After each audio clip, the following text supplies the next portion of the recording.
had to write the names on paper because I can't even pronounce the places that she's been. But I'll tell you this, she treats rivers, jungles, every crazy place that you know as just playing grounds. That's all I can say. Because she has paddleboarded 1,000 miles up the Missouri River. I hope I'm saying that right. I'm pronouncing it. Okay, good.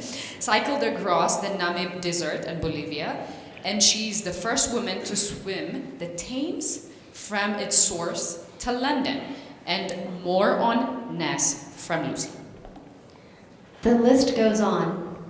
She grew up in Africa, so developed a very strong bond with the nature and the wildlife. And I was trying to understand, what does it mean to be a survivalist?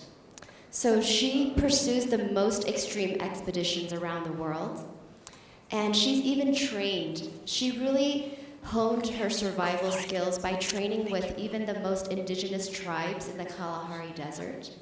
And she's trained with the YY warriors in South America. And she likes to put her survival skills to the test. And I think what makes her even more of a badass is that she has a 4-year-old, and she's currently growing another little survivor. She's expecting, so please congratulate her. And with that, let's welcome her on stage. Ness, welcome. Thank you. Oh my goodness, I was going to try and introduce myself, but what do I do after that? Well, thank you ladies so much. And good morning, everybody. How are we today? Good? Amazing. Have you all enjoyed the talk so far today? Give me an eye. Yes.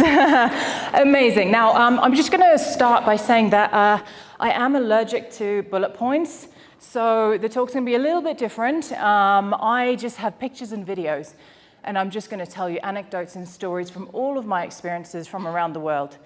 It's about survival, but for me, I think I'd probably be in a lot of trouble if I started coming here trying to teach you bushcraft on stage, doing friction fire here. So we're not going to go into stuff like that. Those are questions that you can ask me at the end or afterwards. But if you want to learn about bushcraft, there's so many courses out there. Remote medicines, you can go out and do that. Learning how to survive in wilderness, different regions of the world and environments, we could be here for a week. So I'm going to focus this morning on why and what I've learned and the biggest mistakes I've made. So on that note, I guess 3 things that people love to know every single time I do a talk. I always think, they probably want to know about the accolades and the achievements and the successes, and my ego says, yes, let's do that, let's talk about those things. But the reality is that every single person wants to know about the greatest failures I ever had, the ways I nearly died, thank you, and the worst things that I've eaten. So we're going to start on a light note with the latter. As I said, I am an explorer. I guess, yes, I am a survivalist. That just happened by happenstance from the locations I went to. But I do specialize in carrying everything that I need to survive with me around some of the most remote locations on Earth. So I apologize, this is just before lunchtime, but these are some of the most interesting things. So a couple of years ago, I did a Discovery Channel show with one of my best friends, Ed Stafford. He is a great survivalist. He invited me to Taiwan, and he said, it was really shortly after I gave birth, actually. And he gives me a call up, and he's like, Ness, we're 2 weeks out. We really want to do the show in Taiwan. Can you make it? Like, good God, Ed, yeah, okay, I'll be there, but just don't expect a lot, you know? He's like, no, don't worry. And what he said about this is actually something I want you to take away. When it comes to survival, it's not about, he said to me, Ness, it's not about whether you win or not. Because the series that he does is called First Man Out. So there's an infill and there's an exfil. And you go in with nothing but the clothes on your back and a machete in your hand. And you race each other. And you go through some of the most extreme mountainous jungle terrain imaginable, gorges that you're locked into. It was super extreme, huge thunderstorms with flash floods coming through. And he said, Ness, it's not about that. What I know as your friend for years and years and years, it's about showcasing this. And that is what people miss when it comes to survival and extreme challenges. Ava, you will know all about this, is that you go in thinking that you've got to have the brawn and the strength physically and the kind of, I guess, the male-female macho-ness that we need to get through this. And you find this a lot where people will be so fit and they'll get trained up so much and they'll go up the mountain and they'll push themselves and they want to be first in that queue, first in that line, and altitude sickness will kick them in the ass. And that's ending for them. And we find this so often. And then the little kind of stick person that, twig of a person that's coming up behind, just slow and steady, off they go to the top and they make it with not a problem.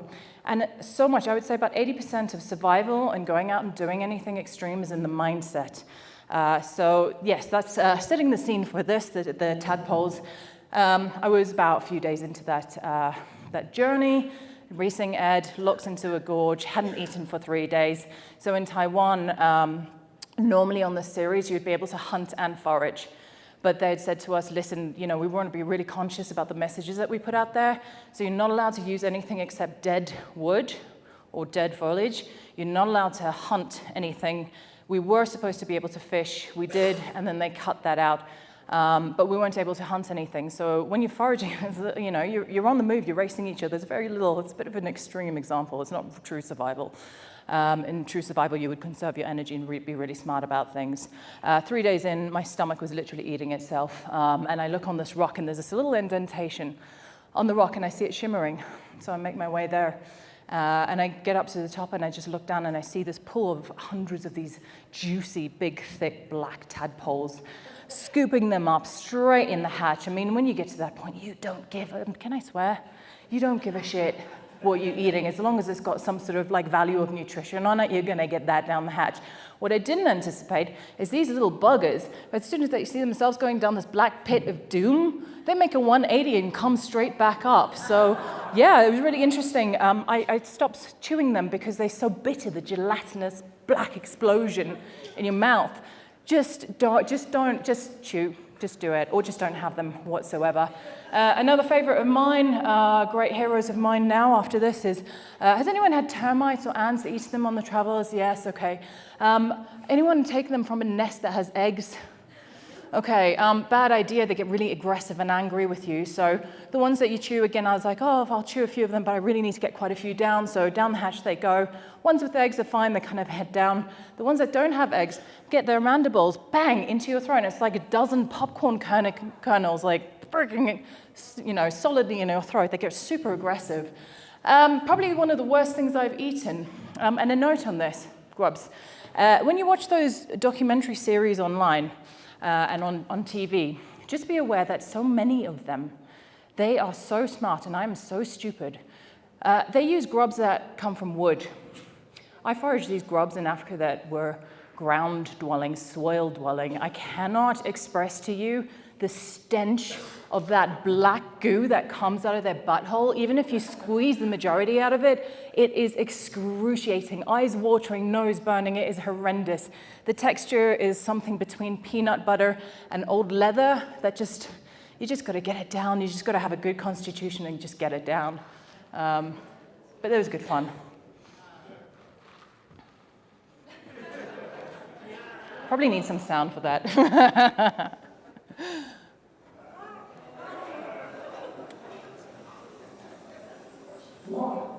It's not recommended.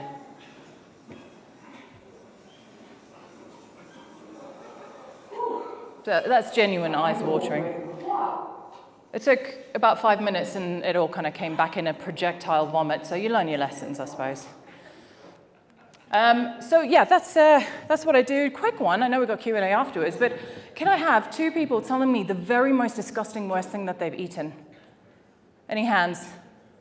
Shout out. Whale blubber. Whale blubber, I've never done that, oh my God. Smell? Yeah. Behind. In Vietnam, snails with baby snails inside and the crust and stuff. Baby snails inside it. With baby snails inside. Yeah, just the texture sounds horrendous, doesn't it? Okay, yeah. Okay, I think I'm in an audience that kind of, feels the vibe and it's a bit relatable. Anyway, I'm going to take you very quickly to the other side of the world, to the Amazon region, to Guyana. Anyone been to Guyana? Show of hands. Amazing. Anyone been to the deep south? deep into the jungle. Sort of, kind of, yeah, you kind of get a part down, and then there's no roads and no route. There's very little access, and even the boats, there's uncharted regions that it's impenetrable, nobody knows anything about it. So we did an expedition a number of years ago. That's Pip over there, Laura, really good, one of my best friends also came with. And we discovered that in South America, the third largest river by volume, not by length, by volume, it's called the Essequibo. No one had ever found or documented the source of that river ever.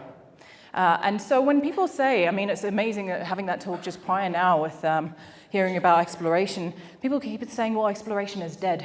Absolutely not. For so many reasons, so much has not been discovered.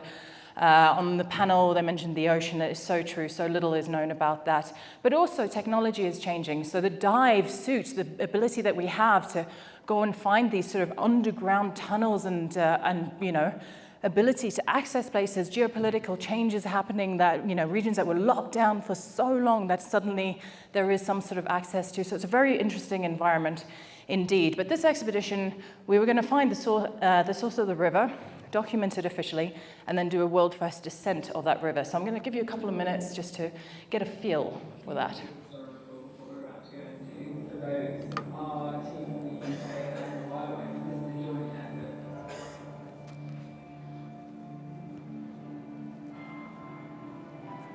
We're working in this beautiful harmony to create history.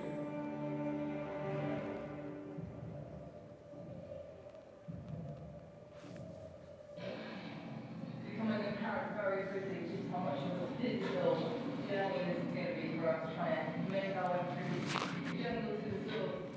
This is what we've got to walk through. What the heck am I doing here? It's really nice for these guys to come through this region because it allows them an opportunity to see who might have been coming through here and whether there is any type of illegal mining.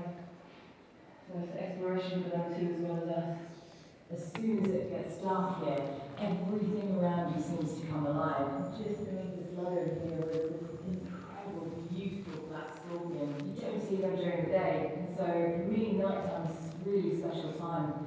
And the snake eating the heartbeat of one of the beautiful yet hostile places of editing. They keep saying to me, if you think it's tough now, just wait until you get on the track. We're getting more and more remote interviews that are just completely conflicted. I think the next few weeks are going to be very hard. What do you think caused her to get sick? But no, the chance of rescue out here is very slim. We spent a month trekking here, blood, sweat and tears, we've got nothing left in the tank. It's harder than I could have ever imagined. All the creeks that we've been seeing on the map are more like a swamp and undrinkable. We're going to run out. The team had to like this.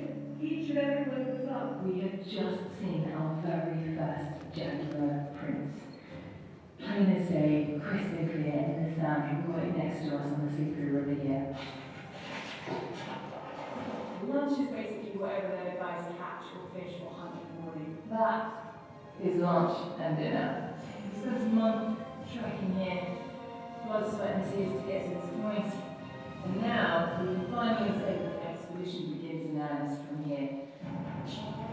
We begin our descent to the mouth of the Essequibo River.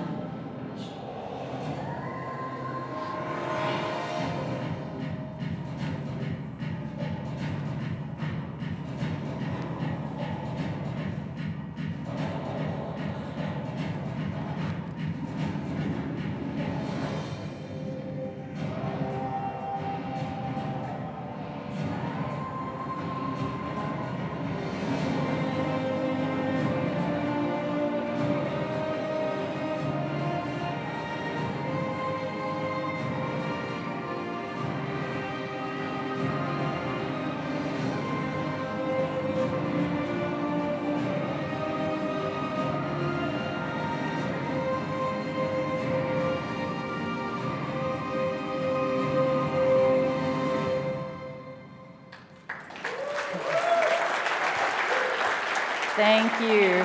Thank you very much. Sorry, it's quite a rough edit there. There's a lot of ungraded stuff, but I'm learning from Eva. I'm learning.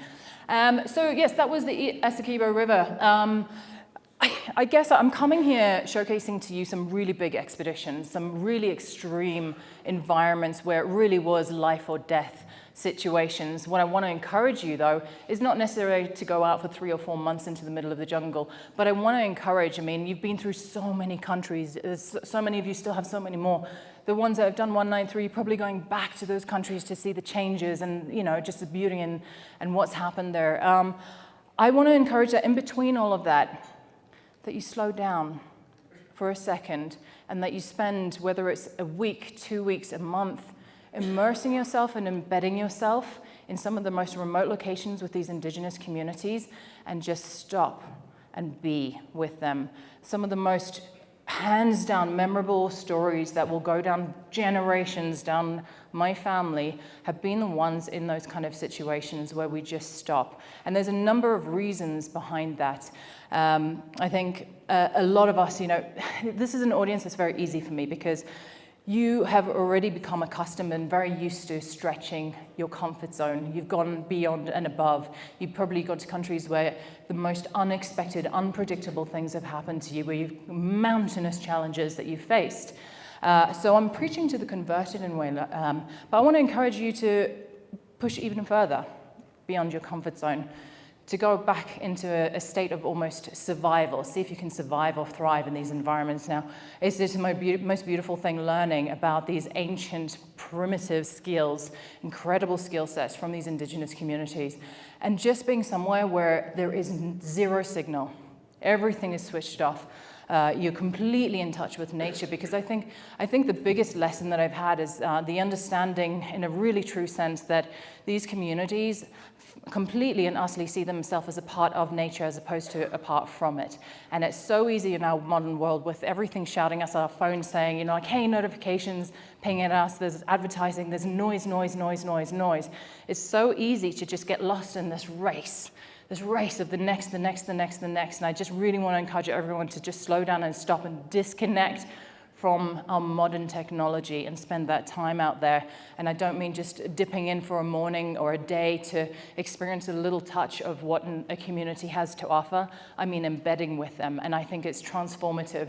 You really do go through some paradigm shifts in what you experience. Now, this expedition, as I said, you don't need to be as extreme as me, but there's lessons in everything.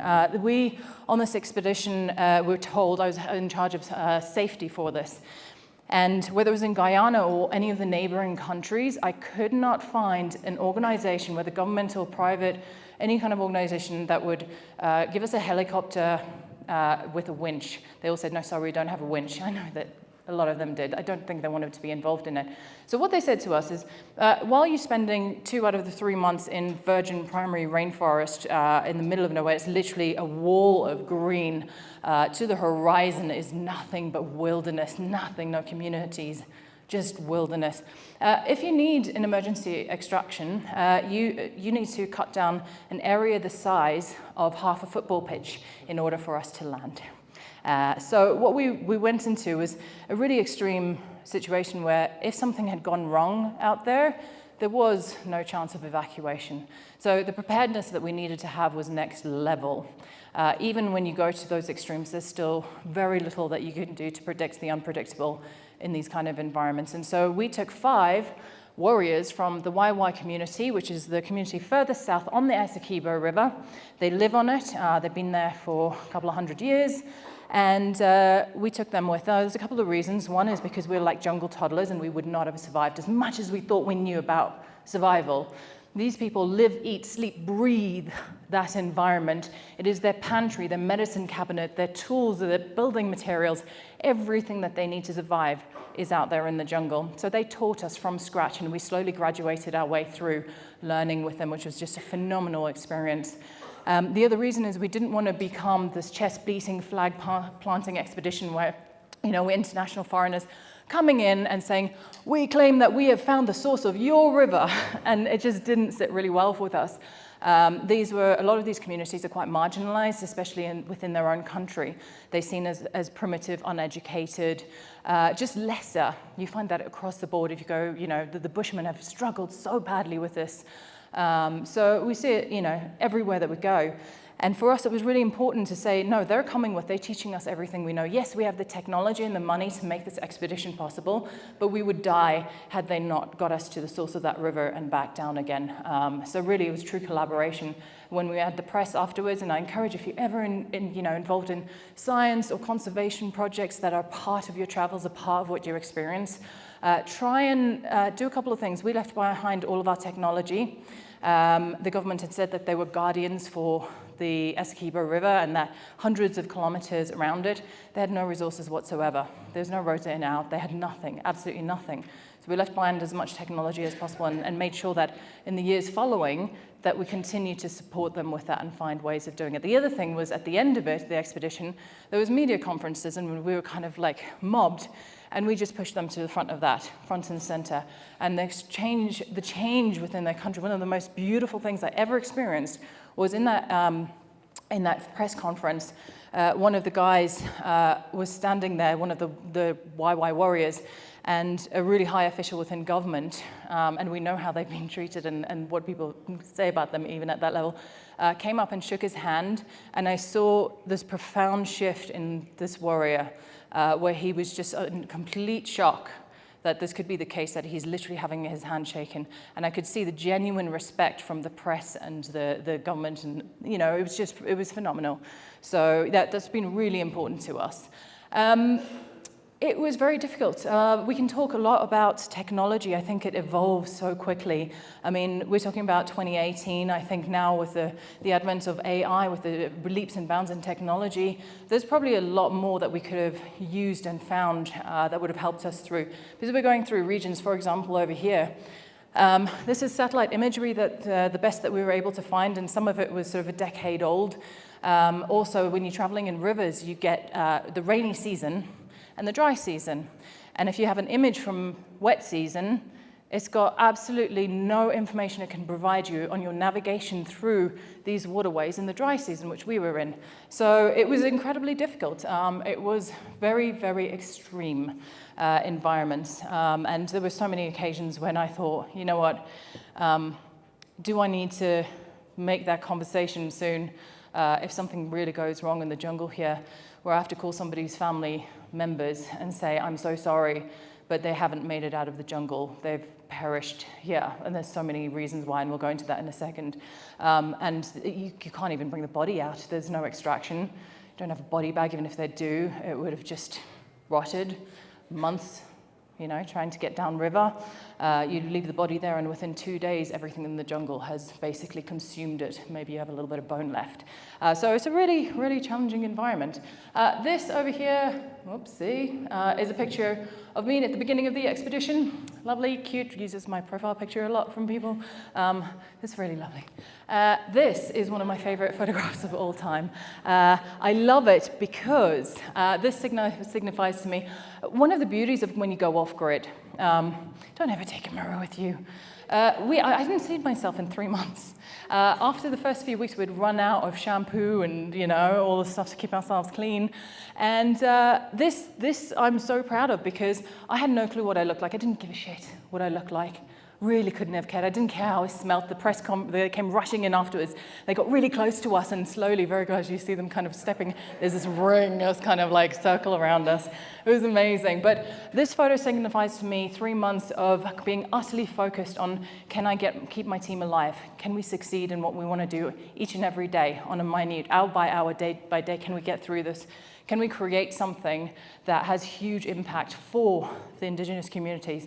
And we came out hugely successful. I mean, I had shoulders that any rugby team worth its salt would be proud of. I'd transformed. I didn't know our bodies could transform like that. They're so powerful, so adaptive. So I love that photo. I wish I actually should, can we use it as a profile picture next time? But it's so true. Nowhere else on earth has life and death sat so intertwined than here.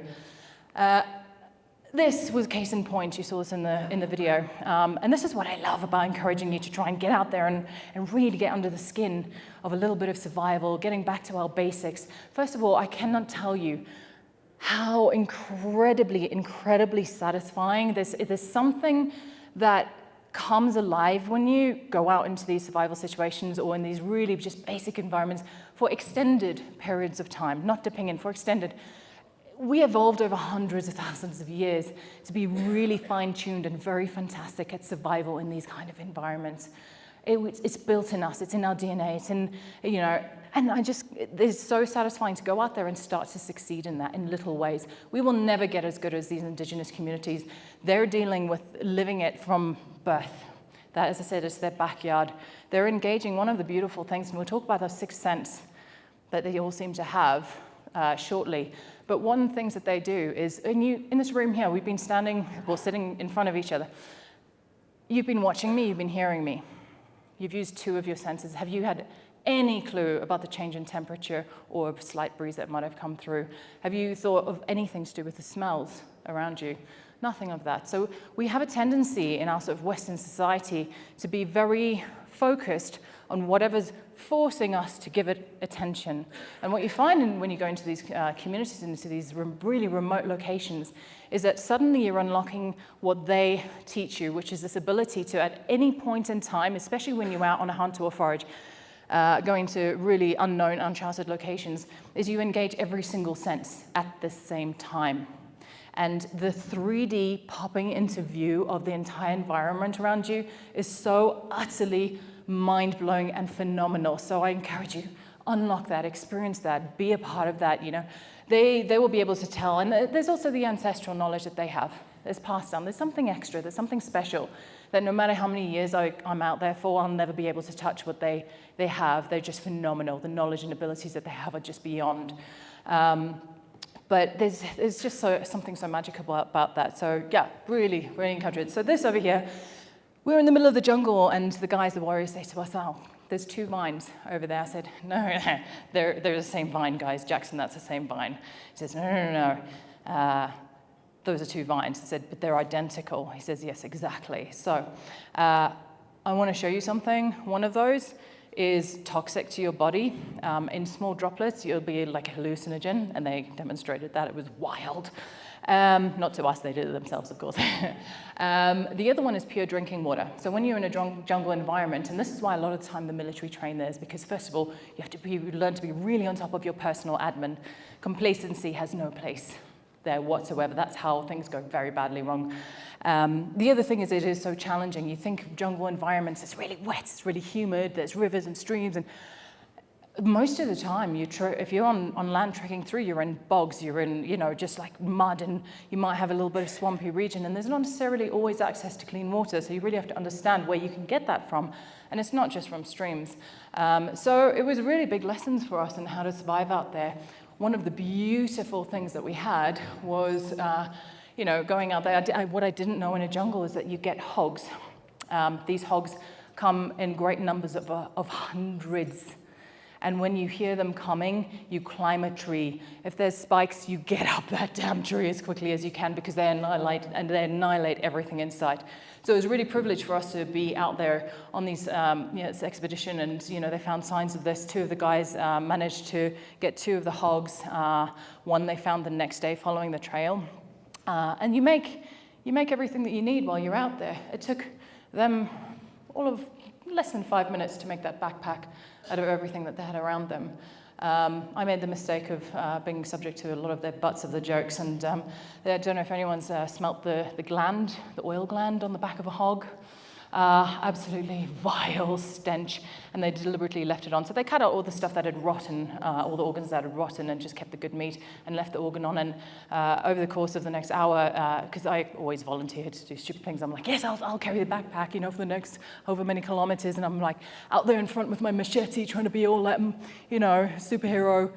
And everyone behind me just stopped me. Ness, can you please stop in your tracks? And they stop in your tracks. They're like, to the back, you absolutely reek. And it lasted there for days and days and days. You cannot wash it out. There's no possibility. So this over here was fantastic. This is another reason, the story here, to go out and spend time. You don't generally get these kind of experiences, if you're dipping in and out of things. But when you slow down, you do. So we were going upriver to find the source. Stopped on the side of the river on this little sort of sandbank. And for a couple of minutes, everyone's just there relaxing, having a little bit of food. And all of a sudden, there's a little bit of noise in the jungle. Now, if you look up, it's just a wall of green. And 4 of the 5 warriors up sticks immediately at precisely the same moment and legged it. They melted into this wall of green into the jungle. For the preceding 5 minutes, it sounded like war had ensued in there. So we assumed as girls, there must be other people there. They must have come across another tribe.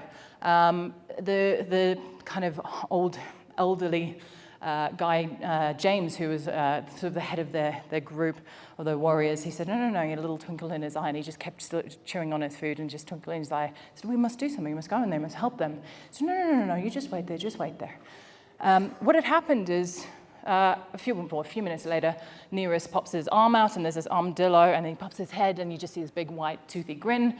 That was lunch and dinner and lunch for the next day for us. What had happened is that they'd got a whiff, first of all, before even hearing anything, they'd got a whiff of cat, which we didn't have a clue. Then they'd heard specific sounds, and they'd discovered when they went in there that they were actually correct. It was a jaguar, and they happened to stumble across this jaguar hunting the armadillo for his lunch, and they basically stole it off him. So they're shouting, screaming, chasing the jaguar away, and did a clean shot straight to the head, one shot with an arrow. That's it, done. So those are the kind of experiences where you're like, wow, jeepers, that's insane. In the jungle, it's not the big things, it's not the jaguars, it's not the big predators when you go around the world that you need to worry about really and truly. It's the small things. I forgot to change the slide. This is actually a very benign, not very crazy picture of that infection that happened there. So lessons learned. I had got jungle boots that I hadn't worn in, always wearing your boots. And I'd put a little bit of duct tape over it, and at some point, towards the end of the trek, I just ripped it off, and it had pulled the little hair follicles out. And again, personal admin in survival situations, when you go out into these remote places, super, super important, not being stupid. And it got infected because in the jungle environment, you cannot keep anything dry during the day. Whether you're on land, whether you're kayaking in the water, nothing stays dry, nothing stays super clean. You do your feet at night, you take care of that admin at night as best you can to prevent things like foot rot. So this infection, I didn't really tell the guys about it. And that was a big mistake again, leave your ego at the table. These guys, they have a sap in the jungle. Think how many species of plants exist in the jungle. They have a medicinal sap for every single thing you can imagine. It would have annihilated that infection at the first sign of it, but I didn't mention anything. And that was an early expedition ending for me. My legs swelled up like Elephant Man. I had to be bent over all the time because the pressure of standing up and the blood to my leg was so excruciating. So it really hindered us. There were all kinds of things that we dealt with, so dengue fever, malaria, all sorts of things. And one of the greatest things that we used to love, though, was the little things that love to live under your skin. So when you're in a jungle environment, you're this sort of hairless, fleshy, walking thing that every single creature wants to just either eat you, suck you, or lay their babies under your skin, which is amazing. Pip, unfortunately, with sandflies, actually, she contracted leishmaniasis, which is a flesh-eating parasite, can eat away at your soft palate. So she actually had to have a form of chemotherapy when she got back. So yeah, we were in the firing line. She also got Nelly. She was about an inch away from getting bitten on the buttock by a pit viper. So a fer-de-lance, which was, again, that would have been an expedition ending. So we had so many close calls. But one of the things I have realized from spending the time out there is that I've traveled a lot too. I have all my technology with me. We're always in signal in most of the places that we go. We find a way. We've got a satellite now that we can connect to and be completely off-grid and have that. Here, we were under the jungle canopy. There was not very much ability to find signal. And what I realized is that there was a number of occasions where, and I find this with the sand bushmen, you go out there and when you're in a survival environment, when you're sort of in a primitive, ancient, beautiful way of living where you're in one with nature, your levels of stress hormone and cortisol are at a baseline. And when something goes wrong, they peak. And you deal with that situation, whether you're facing a charging elephant or bridle lion, whatever it may be, a hairy scenario, and then they very quickly, after that, dissipate and go back to a baseline. What I've found is that all of us are sitting here with the work that we have, the travel that we have, the phones that we have, the technology, the emails, the pressure to go, and be on call 24 hours a day because everything pings at us all the time, and there's such high expectations. Our levels of cortisol and our stress are at a much higher baseline. And yes, we do have little peaks of stress throughout the day, throughout our weeks, but that's causing a lot of health issues, I think, and a lot of mental health issues, emotional issues. And I really think that there's something to be said for this. And everyone, I'm sure you've had this, you go out into the wilderness and it resets you. It really, truly resets you. And when you spend extra time out there, it gets a really, truly deep level. And you come back and you start trying to think about adjusting the ways that you navigate through. So we've literally brought that jaguar, that charging elephant, that lion, into our pockets. So it's just something to be aware of that I've noticed. And these are the kind of lessons when you do spend extended time off-grid. Again, I could teach you all about bushcraft. I'm not going to. If you want names of different countries where there's amazing courses that you can do, remote medicines, bushcraft, go for it. It's phenomenal, absolutely phenomenal skill set to know. I'm going to take you quickly, we don't have that much time left before Q&A. I'm going to take you across to Southern Africa. This is Namibia, expedition I did, solo one this time. Big benefits to both doing team and solo ones. If you are thinking about doing a smaller version of one of these expeditions, you know, both have huge, huge benefits. This solo one, I actually really recommend doing solo stuff. Be safe, obviously. Don't be stupid going out there without, you know, your trackers and your access to SAOS and everything that you need and your training and medicines. But I really highly recommend pushing your limits as far as you can on your own, because there is no one else for you to rely on, especially when you're off-grid and have no signal. The only person that you have to rely on is yourself. You have to learn to trust your own decision-making. And it's shocking how little we actually genuinely do trust our own decision-making until you're in these extreme environments and you're forced to. And we're so used to having sounding boards, we're so used to being able to Google something, so used to having access to our navigation. So I think, you know, these are the expeditions where I grew the most, where you come out 6 inches taller. And I think, you know, there's a difference. I think what's beautiful is you find yourself a lot of the time understanding that fear is good. Fear has a purpose. That's part of our evolution. Fear tells us to be alert, that something is happening that we need to be cognizant of and aware of. Panic, however, is deadly, utterly deadly. And those are the things that I learned from these expeditions, from these journeys, that I can translate into every single day life on a smaller scale. And so, yeah, it's been phenomenal. I also learned that I have to leave my ego at the table. I went out on this expedition. It was a fat bike journey from the border with Angola down past Swakopmund into the world's oldest desert, the Namib Desert. I had done all my research from a distance in London. I had been very egotistical, thinking that, well, I can just go online and Google everything and I'll find out all the information I need. I'll plan it all myself. I'm pro, I'm expert, I know how to do this. What I hadn't done is get local knowledge. So what I didn't know is that all of the water sources that I had planned on a map that I was going to rely on because I wanted to be self-sufficient had dried up because Namibia had been in one of the cycles of several years of drought. So all the wildlife had moved south, all the waterholes had dried up, all the green foliage had gone, even the nomadic communities had left. It was just like dust and bones, super arid. And so, yeah, leave your ego at the table. Always, always, always local knowledge. Don't think you know everything about everything. Find out, learn, always be open to that.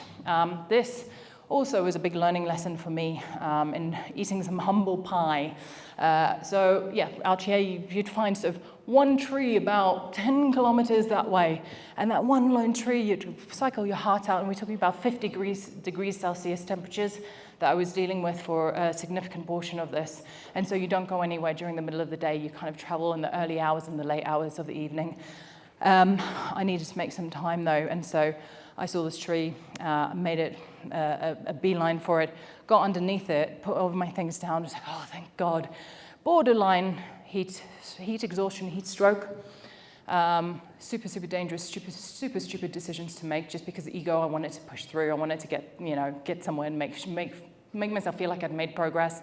And all of a sudden, the vibrations of me moving on the ground underneath this tree, it was the one location where they'd all congregated, these ticks giant ticks just start coming out of the woodwork, and taking over all of my equipment and my entire body. And so you slowly move around, and as you see the first ones coming up, you move to the next location and just relax, breathe, and try and get through the day. Try and get some shade before pushing on. But I was moving into lion territory, and I was pushing my body and mind to the absolute extreme limits. And this is where I said, eat humble pie and start really, don't take your ego with you. And I have to, for this section, it was through conservation region, so I had to have a lion warden, Fritz, with me. Fritz is an amazing guy. He absolutely shut me out because he kept saying things like, "Oh my gosh, you're on a fat bike and you're cycling you to a lion, a pride of lions. You look like a really tasty antelope. Huh? Good luck." Thanks. So great sense of humor out there. I said, Fritz, so he was going to be in his Defender and kind of off grid. And going ahead and just seeing if there was any signs of lions ahead of us, and just radioing back to me saying, just be aware. So I said to him, Fritz, what happens if I do come across lion? So he says, a little twinkle in his eye, and he's like, okay, so what are you going to do if you come across face-to-face a pride of lion? Because I'm on my own, I'm solo. There was a film crew, it was for Red Bull. I told them to bugger off and meet me at checkpoints, and I was a bit stupid. I kind of also switched off my tracking, so they didn't know where I was for half the time. Fritz said to me, so if you come across pride of lions, what you're going to do is, unless you're going to be very still, get off your bike, stand there. They're going to be curious because they're desert-adapted lions. They haven't seen a lot of people at all. Okay, so this is not your average lion that's actually pretty wary and skeptical about human beings, and generally they would run. So you're going to take a really big step to the left and a big step back, and you're going to wait a second, probably going to get a little bit more curious and come towards you. You're going to take a really big step to the right, nice and slowly, and a big step back. And you're going to do that until you're far away enough that they kind of have given you your space and you can slowly move away, or they slowly start to move away. I said, Fritz, okay, I get that. I get the concept of kind of gradually giving space, keeping eye contact. Do not lose that eye contact. Calmness, not panic. Move slowly. And I said, I don't understand the concept of zigzagging. So he says, what's really going to happen is you're going to take a really big step to the left. You're going to shit yourself. You're going to shit yourself. You take a really big step to the left. They're going to come towards you. You're going to shit yourself again. You're going to take a big step across it and to the right and avoid your shit. That's the best that you can do. Good luck. So fun times out there, really fun times. Huge lessons learned about just looking. Again, nothing will kill you faster than complacency, and nothing will humble you. I think this is a big reason to go out to these really remote places. No safari cars. No technology, no weapons, no guns to fire in the air, no horns, just like going to blaring and sprays, just going out with the communities who know that backyard inside out and just really experiencing, being raw, getting back to our roots and experience it is just phenomenal. You really see how far down the food chain you are, and it starts to make you reshape and rethink your relationship with nature and the wilderness. We're almost at the end here. Very, very quickly, I want you to experience this. This is my father-in-law, Ali.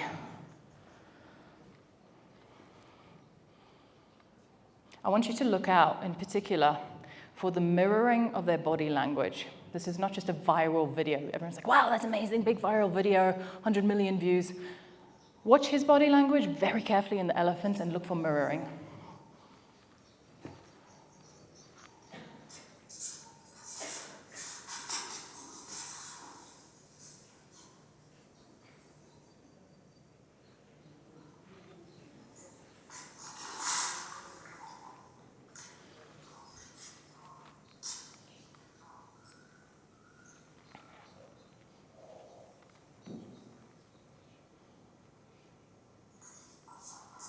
Ears up, arms up. That goes down, the elephant's foot goes down. It's a complete mirroring, and if you watch this the first few times and you're not versed in looking for something like that, you'll completely miss the entire point of this interaction. This is not something that's just a fun video to go viral, to be like, wow, this guy's got a set of balls, doesn't he? Yes, he does. But he's one of the calmest guys. He's been out in the bush on foot with wildlife for about 30 years. He's known as the elephant whisperer across Africa. He hates that term. Don't use it if you ever meet him. Super humble guy, but he really, the point about this is getting out in nature with people who really know their stuff, who really live, eat, sleep, and breathe it. They will teach you things that you never are able to do if you're dipping in to a place for a few days or a few hours at a time. And that's why I encourage the slowing down, is that he will teach you everything you need to know by taking you out on foot yourself to experience this and giving you the understanding that this is a complete conversation that he's having with this wild bull elephant. This is not tame. It's a complete wild bull elephant.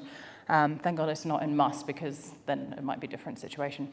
But they're having a conversation, and there's this deep respect that he has, this deep understanding that goes so far beyond what we have. And just to go out with these individuals and experience that with them is just mind-blowing. Again, a lot of time with the San Bushmen. I'm sure many of you have experienced some time with them.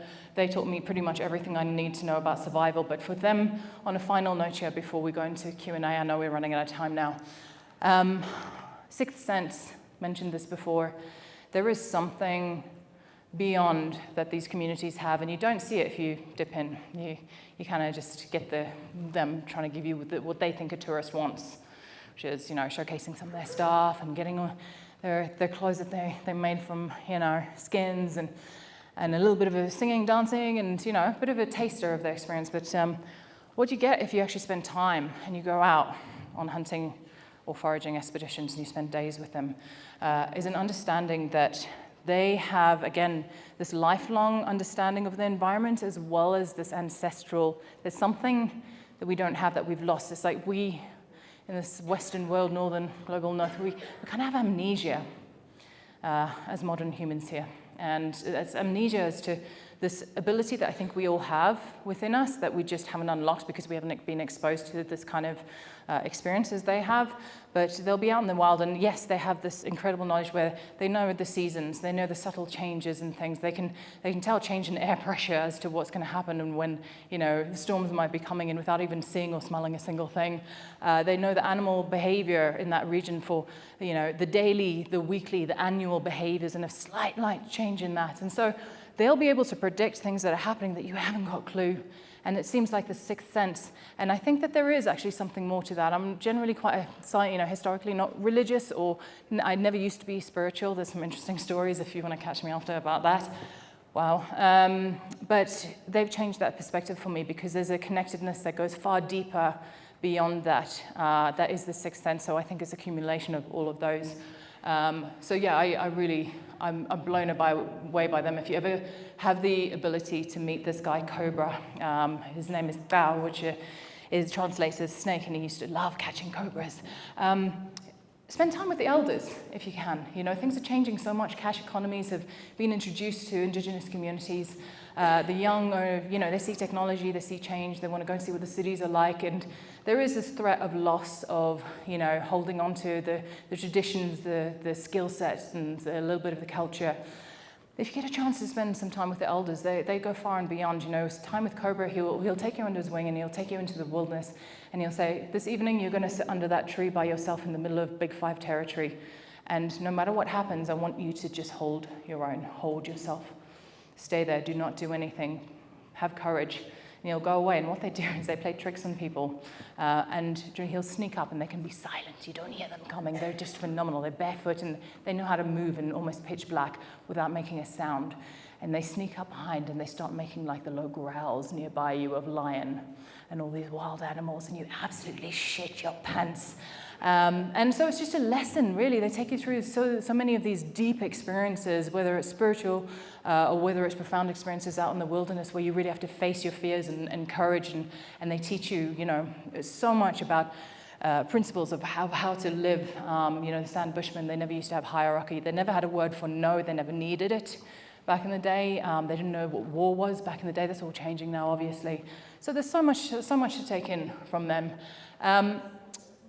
I think we're going to go to questions now, so I'm going to skip through this last bit. But if you do want to talk to me at the end about also getting involved in science and conservation, there's so many ways, and you're prime candidates for doing this. Really prime candidates for getting involved in conservation. And I talk about it because, yes, we talk about survival, but being out there on the front lines of really raw really live happening scenarios in conservation, it's eye-opening, and it's again humbling, and there's some huge things that you can do to support those projects on the ground and have impact, you know. It's not that difficult to find ways of doing that. So feel free to catch me at any point today or tomorrow to talk about any of these things. But you're probably hungry. A minute or two of Q&A? Yeah, just Q&A, but 2 questions. So I'll let you Thank you.